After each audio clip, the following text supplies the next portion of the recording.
Good afternoon, everybody. I feel kind of like a fish out of water because I'm a East Coaster, dairy farmer out here in Santa Fe, and it's beautiful. I'm glad to be here, but I know I'm among like-minded people because I've been in the organic world since about 1988, and just everything I've heard this morning gives me a lot of inspiration. And also what you were just talking about, Dave. Dave and I were both on the National Organic Standards Board, and just gives me a lot of hope and inspiration again, actually, in agriculture. I sometimes think I consider myself over-certified organic, only because there's a lot of regulations involved, whereas in the regenerative movement, I think it's kind of true to the intent of the original Organic Act. And so it's really nice to be with people that are more deeply thinking about agriculture instead of just what do you do this for that, but how do you build community, how do you build relationships, and that's what life is all about. Hold my mic a little closer. How's that? That good? Okay. The little green star I hit? No. How do you move that forward? There we go. Okay. So I was practicing as a organic dairy vet in Lancaster County, PA from 1995 to 2015. And if you want to hear a lot of in-depth, detailed information about that and have questions about that, there's a round table that I'll have this afternoon where we can get in-depth about that. But in 2015, I met my wife, Suzanne, at an Acres USA conference. So I'm really glad that they're part of this conference. And she somehow or another drew me down to North Carolina. And so I had a life change, and it's been great. And what I used to live in among the Amish, and you'll see a picture of that, is very different now. But let me just show you how we're farming this dairy farm called Reverence Farms. We have 400 acres, and we have 3 plots. Well, that one plot in the upper one is called GS for Good Shepherd, and the other 2 plots are called HR and AQ for Haw River and Austin Quarter. And we dwarf the little village down there where it says Haw River and Saxby-Hall. That's an old textile mill. So it's really cool this morning to hear about textiles and sheep and wool. Except this was cotton, and you know, it was the South. It was cotton and tobacco, and these soils are really worn out down here. The organic matter of our farm is about 0.5% organic matter, not much, and the topsoil is about that deep. And that whole Georgeville soil series, the silt loam, is very fertile if you can get it to release its minerals, and that's where biology comes in. And that's what I want to show you how we do that. So this is where I lived among the Amish for 20 years, and it was wonderful, and I'd be going in and I'd be dealing with sick cows, sick organic dairy cows mainly. And my own expertise is the non-antibiotic treatment of infectious disease. And so I spent 20 years doing that, and now I've resumed farming because I got into farming into veterinary medicine as a herdsman, working on a biodynamic farm. I saw organic treatments work, so I wanted to go to vet school, got into vet school, and worked among the Amish. They're great folks. You can see that nice fertile soil there. And then I came down to North Carolina, and this is our soil there. And maybe it looks like soil in the Southwest. I think it does. I've been in Santa Fe once before, as I think I mentioned. This is like a moonscape to me. This is the subsoil. This is Piedmont silt clay loam, and it is very unforgiving. And it was logged about 2 or 3 years prior to that picture. And what I want to do is show you how we have regenerated that soil to be useful soil and productive for commercial purposes. So you can see where the cows are drinking water there. Just beyond there is the little rows of sorghum Sudan grass, which aren't growing too well. and we would spray some fish emulsion, and that didn't do anything either until we got pigs. Pigs are excellent for regenerating the land.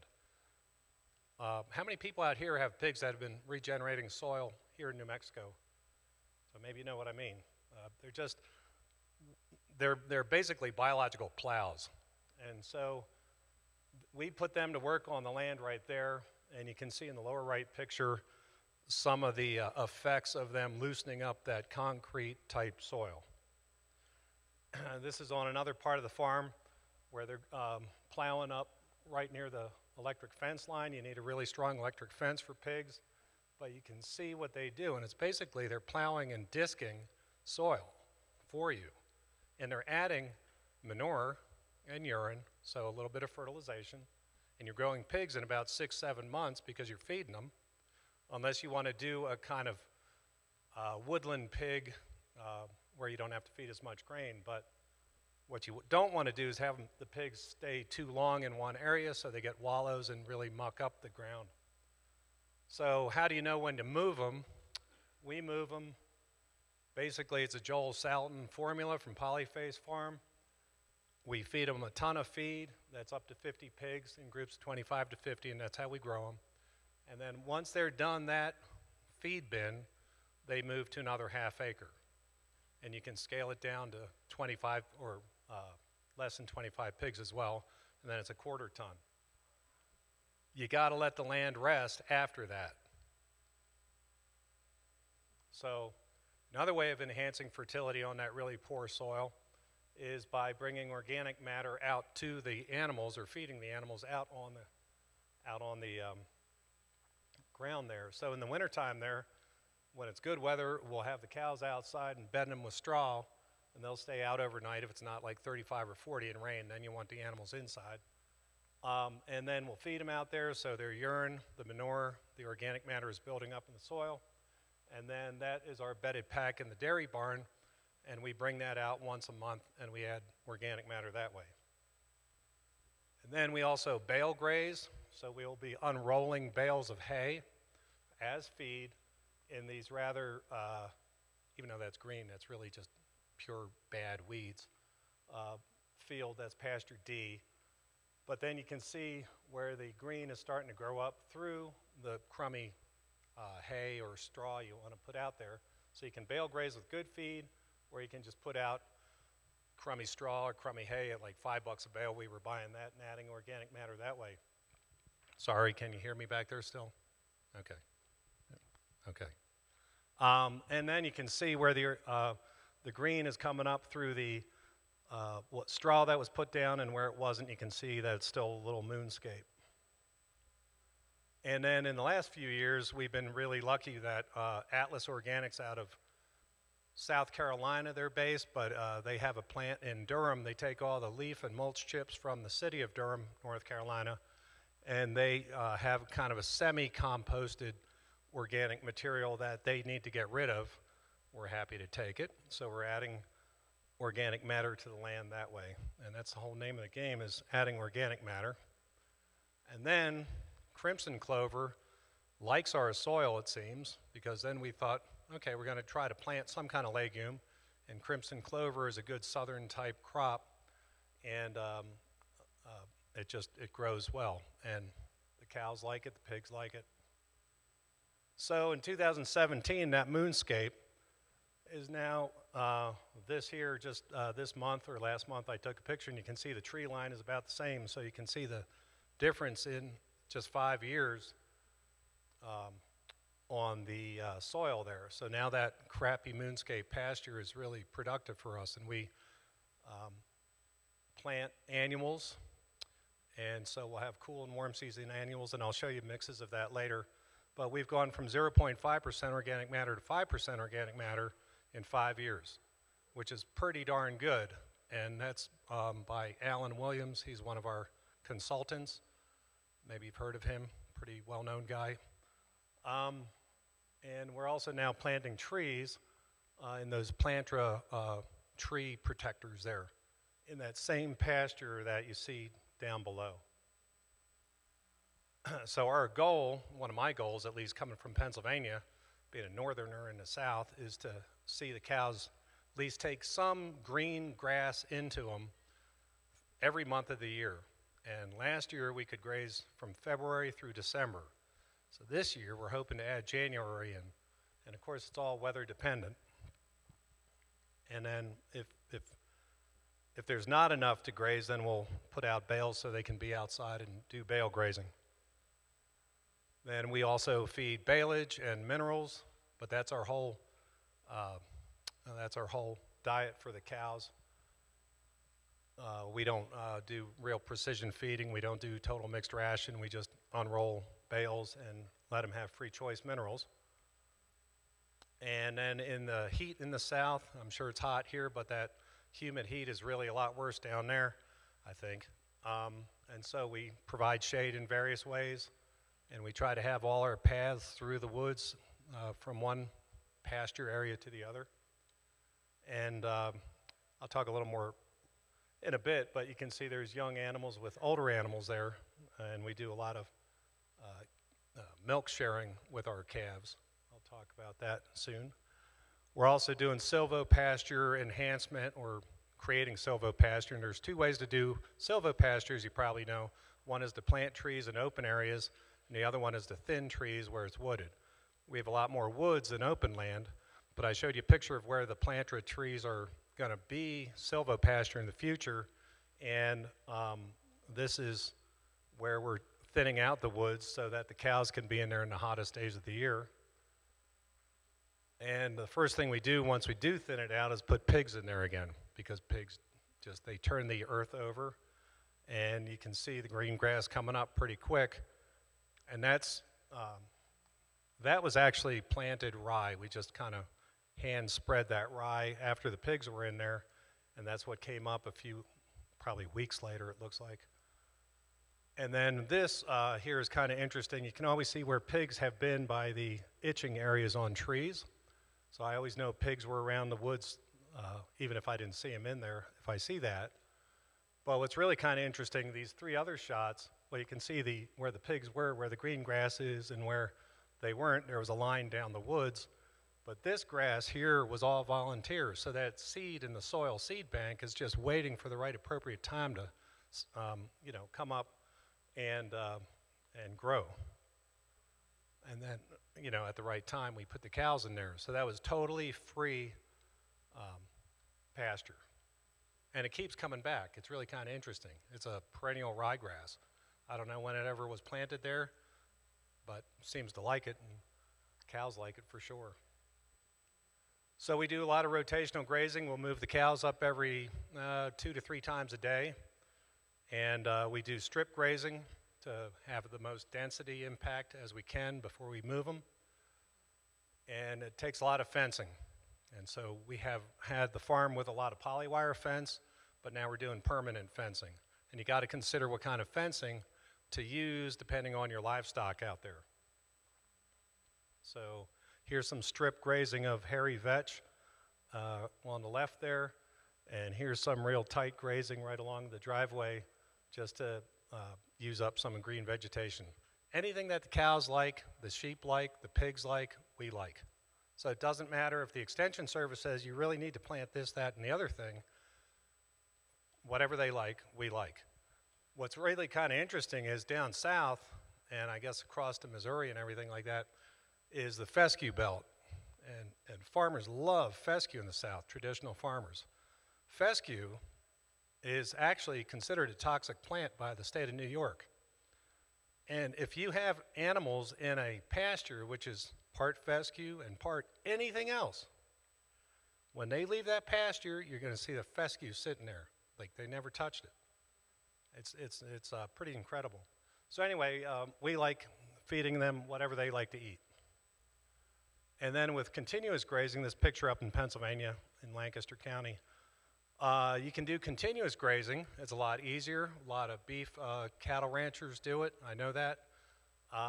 You can get an acceptable average daily gain. This isn't really great for dairy, though, because in those areas, like in Pennsylvania, with continuous grazing in the same paddock, in the first day, it's great. It's their dining room. The second day, it's their living room. They're getting used to it. Third day, it's their bathroom. And if you keep them out there, they're getting all the green grass nipped off before it can really regrow. So here's some of our mixes that we like to use. Y'all have heard of Ray's Crazy Mix, Ray Archuletta's Crazy Mix. Anyone ever hear that? So these are all kind of modified Ray's Crazy Mixes.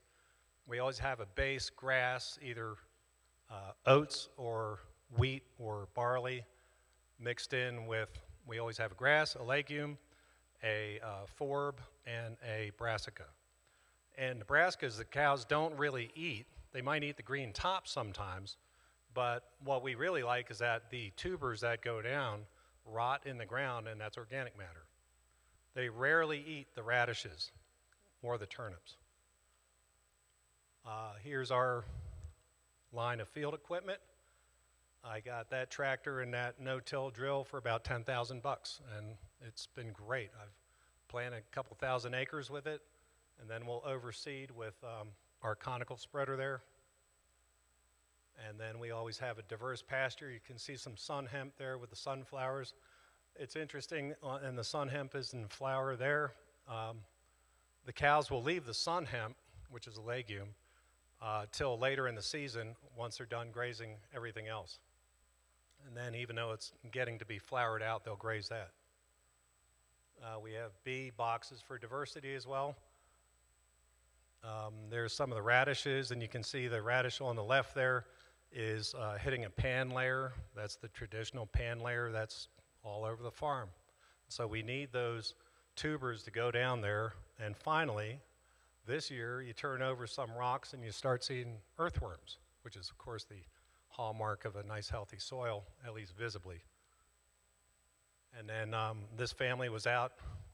They have like 13 kids. And they were out harvesting turnips.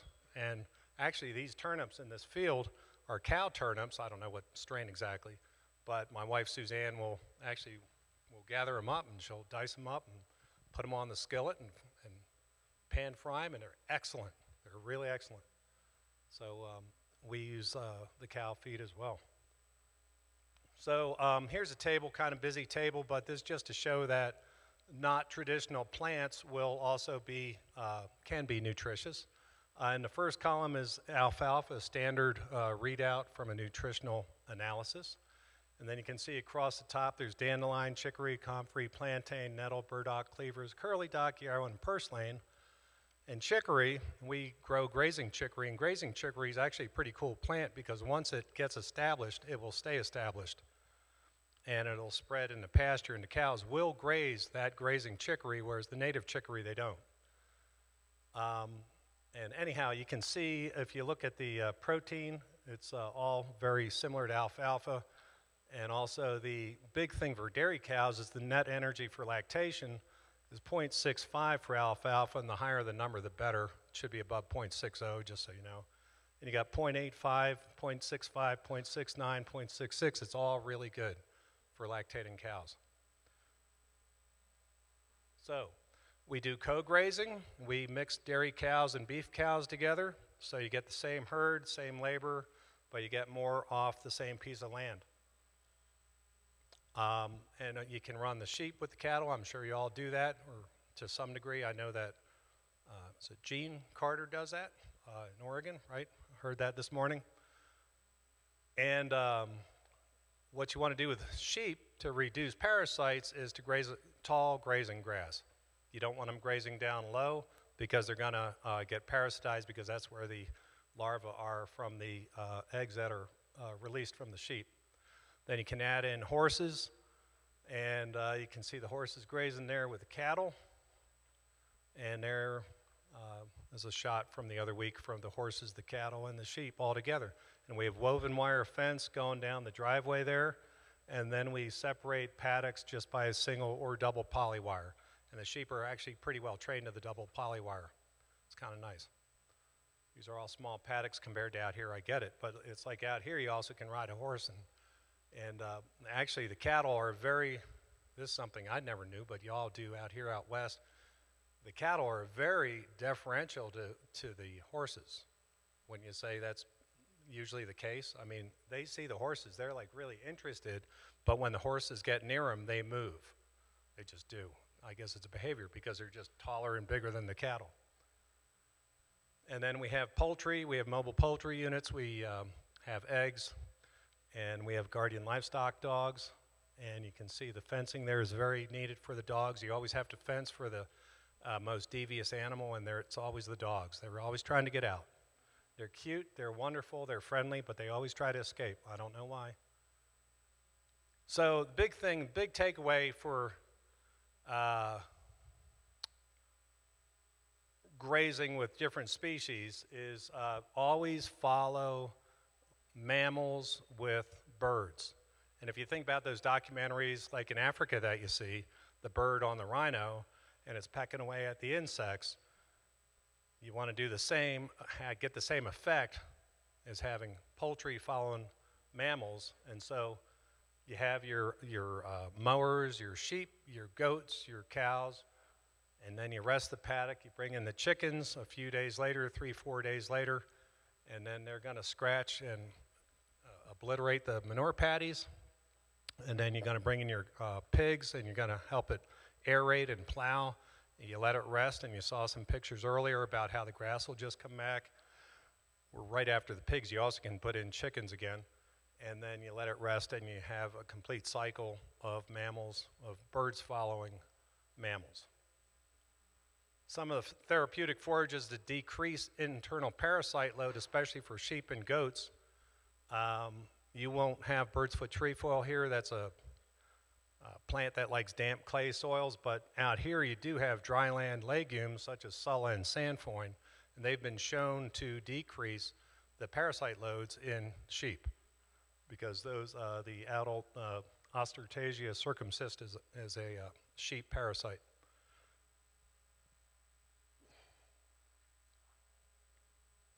Oops. How do you go back? There you go. So in any kind of work you do in a holistic realm, you want to have a multi-species approach rather than like precision target type mentality. And so you want to have your pasture plants and your manure with the dung beetles. You can see the little drill holes by the dung beetles there. I'm not so sure how that works with the sheep. Maybe someone could tell me later. Dung beetles work with sheep? Manure? Okay, cool.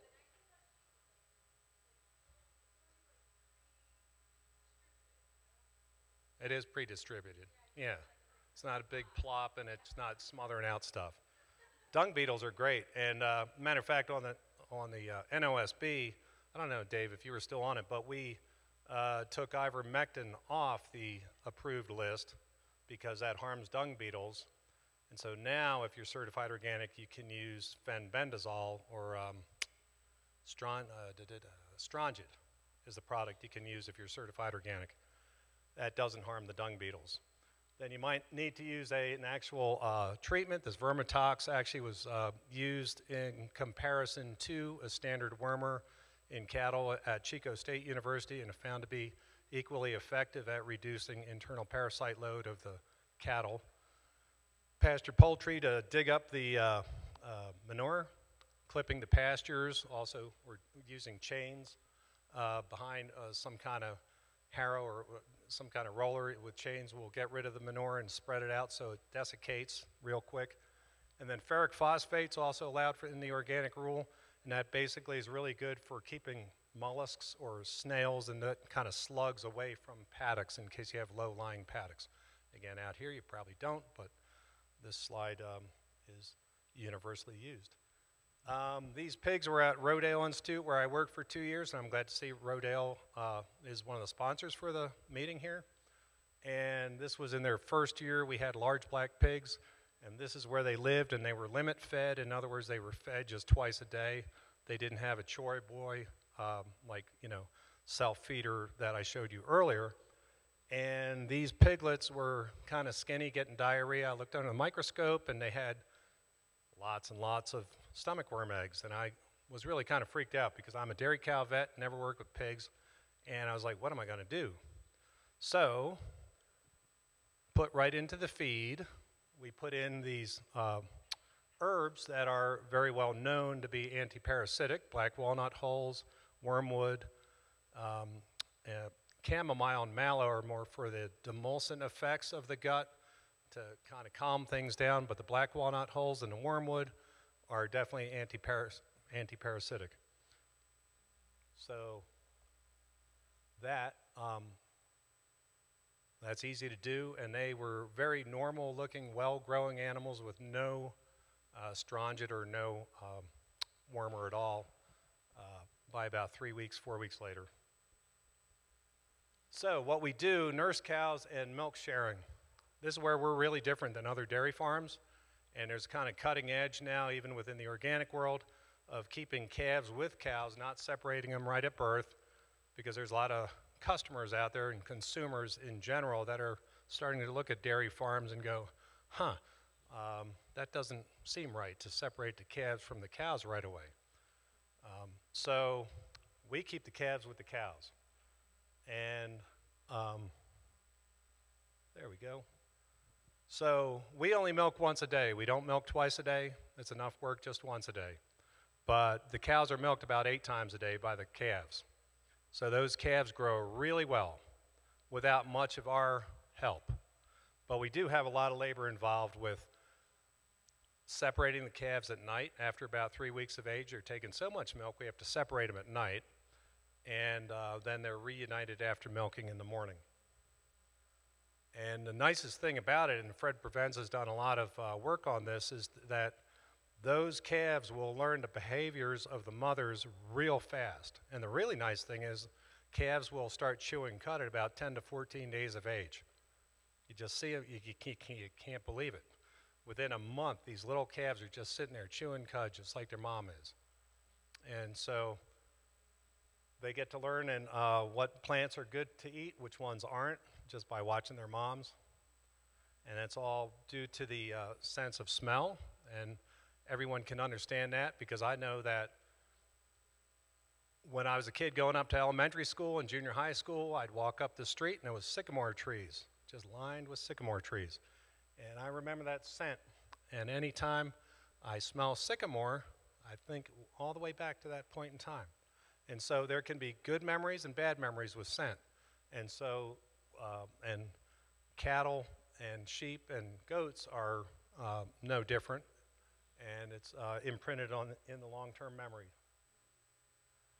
Bulls, we have a herd of 30 Jersey bulls. They're usually known to be really nasty Jersey bulls, but they are not if they're raised on their moms. If you bottle feed any male ruminant, rams included, bucks included, they're going to turn on you someday, because they're going to see you as the competition between him and the gal. And so, but if you raise them on their moms, they're always going to be a little bit wary, and beef cattle producers know that. Just that the beef bulls are not as dangerous as the dairy bulls can be if they're raised on bottles. So this is where I like to be a lot of time. Yesterday morning I was milking before catching the plane. I just made it. And that's Suzanne, and she's in there sometimes. The whole farm is actually her vision, her dream of basically turning sunshine into butterfat and cream. And that's what we do. And I know I heard someone else say this morning, turning sunshine into protein. It's amazing what sunshine and grass and animals can do. So that's Vivian, Suzanne's daughter, and a friend there, hamming it up a little bit, enjoying milking. And this is where the calves are. They come in, we let them actually suck on the mom's teat, put the machine on, and put the 4th unit on there in a little bit, and then you see the milk let down. Some of the animals just need to see the calf, some just need to hear the calf, some just let their milk down, which is a great thing. And then in the lower right up here, we have the bull cow mothers that are still, we let the bull calves, those big guys in the lower right, have about 15, 20 minutes with their mom, and then they're all weaned at about 5 or 6 months of age. And then our milk goes to a place called Chapel Hill Creamery, which makes cheese that, it's kind of artisan cheese, even goes up to restaurants in DC. So in general, livestock do best if you observe Mother Nature and adapt to it. And you optimize their imprint on the land. Their kinetic energy on the pasture makes a difference. Their pulling up of grasses makes a difference in the response that that grass does as it wants to regrow. Just that pulling action. And then, of course, the multi-pronged approach to solving problems is always a good way to avoid getting into a dead end, like with antibiotics being used so much that they don't work anymore. So we want to use other things instead. Multi-pronged approach, which I'll talk about more at the round table, are to use biologics, passive antibodies, immune stimulants, autogenous vaccines made from the herd's own pink eye problem or milk, botanicals. Veterinarians used to use botanicals and biologics all the time prior to the antibiotic era. So I have always looked back to using them. And then, of course, homeopathy, where I got my start. That's not as easy to defend with veterinarians, but that's okay. I still do. So we try to be with the herd. We try to be with the individual animal. And we also help the ones that get stuck in the fence. She had, Babette, I named her, got stuck in the fence, needed stitches. And then here's some of the cast of players. The guy in the upper middle is Suzanne's dad, Bruce, and he is our banker. Everybody's got to have a banker, either FSA or a banker or family. So that can make for interesting intra-family dynamics and decisions, and it's not always easy. But we also have interns. On the lower left is a guy from France milking a Jersey there. The gal on the right is from Ireland at the lab. And this is one of our teams from 2018. We like to have a pretty diverse group of people, and more it's women who want to come and work on the farm, and that's cool with me, totally. And it seems like the women work harder, it seems, or have more interest in alternative, holistic type farming practices. We also have local community events where kids come in, and on the left was a day when my Quaker Meeting House had their annual camp day, and we had the kids coming over and just some folks visiting out of the blue looking in the milk tank. And then what we really strive for at the farm is, relationships between us, between the land, between the animals, really between people. And what I just want to say that I'm a northerner in North Carolina, which is in the South. I'm Quaker. Anti-slavery was the history, right? And I'm in the South in a southern slave-holding state previously. And it's amazing, and it's very heartwarming to me to see black farmers, and not just one or two, but a bunch, owning farms and farming. It's really nice. And so we have community gatherings, and we just like to share meals and have fellowship. And so that's a little snippet into Reverence Farms, our diversified livestock operation. And Suzanne and I are starting a stockholders exchange, basically to help others that have dairy animals, to be honest, as dairy. And if you want to look at it, sign up, whatever the Instagram stuff is there. I don't do Instagram, but that's the channels or handles or whatever they're called. If there's any questions, or maybe we're out of time, please come to the round table. I'm happy to talk about all the technical details you want. And one last thing, I have a question for you. Anyone here get a milking cow in the last year? No one? You did? All right, I got a book for you. Anyone get a second or a third cow in the last year or two to milk? You did back there? I saw that hand go up, right? Okay, good. I got a book for you as well. Just their little freebies. They're from Acres USA. They're over at the Acres USA bookstore as well. So, We do have time for a few questions. Do you so really? Yeah. Wow. Yeah, Okay. yeah, good job.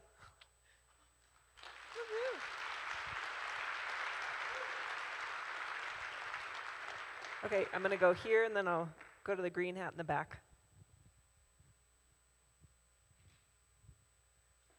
I see you have a lot of close-up pictures, but I didn't see any insects such as flies or mosquitoes or anything. Well, actually, it just so happens, and that's fine, that it's amazing what a fly vac can do. Have you ever heard of fly vac by Spalding Labs? It's a contraption. I could have put the picture in. I was thinking about it, but I didn't. A fly vac is basically this little chute they go through. It's all metal. The motor's up top. It blows from one side down low, so all the flies get all mixed up and around. And it's got this big suction into this netting that the flies get trapped in. So the flies are taken out out of the population, and it has really made a world of difference to our cows. Whereas our bull herd, they'll have fly problems. And what's interesting about flies is that they'll be attracted to animals which have less hair per square inch than other animals. So we had grazing Devons, and they would be walking right next to the Jerseys, and those grazing Devons that were also, pardon me, not grazing Devons, they were grazing South Pole. South Poles would have maybe 7 flies on them, literally just 7, whereas the grazing Devons and the Jerseys would have like these hives of flies along their withers. And so it really depends if you can kind of get ahead of flies by the breed to a degree. And also, you also want to imitate Mother Nature so that if you on windy days, there's no flies. So if you can somehow get in the east, there's tunnel ventilation barns, there's no flies in there. And if you have a fly vac where they walk through and get the flies off that way, they're reduced.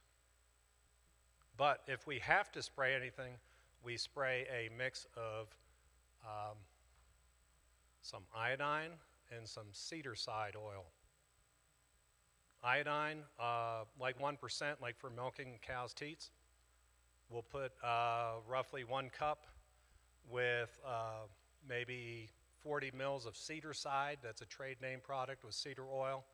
And we will fill up like the little spray bomb with water on top of that. And that actually, the iodine knocks down the flies really nice. It'll take them off. But it doesn't last that long, but those flies that are taken out are taken out. Yeah. Cover cropping in Lancaster without irrigation is going to be one thing. Doing it in a high desert drought without irrigation, competing with some very mean conditions as another. Do you have any thoughts about translating that into the high desert Southwest? Do I have any thoughts on that? Well, first of all, I'm like pretty ignorant about that. How's that?